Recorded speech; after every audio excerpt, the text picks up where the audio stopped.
Today in front of me HUAWEI P50 Pro, and I'll show you the fingerprint scanner test on this device. So just a couple of minutes ago I set it here my fingerprint recognition, as can you see, and now I'll just make like 5 tries and we'll see the difference between all of the times. We'll see how fast and how useful this unlock method is on our HUAWEI P50 Pro. So let's start. First, second, third, 5.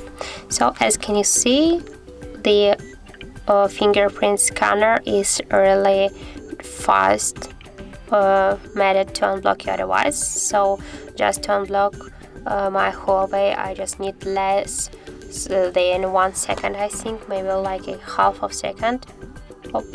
So I think that this unlock method is really fast and useful on this device, and if you like some methods like the fingerprint or face recognition, I just suggest you to try to use them here on your HUAWEI P50 Pro.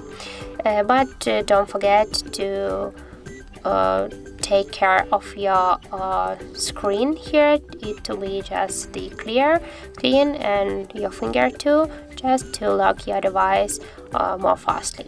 So that's it, that's how it looks. Thank you guys for watching, and if you found this video helpful, don't forget to leave a like, comment and to subscribe our channel.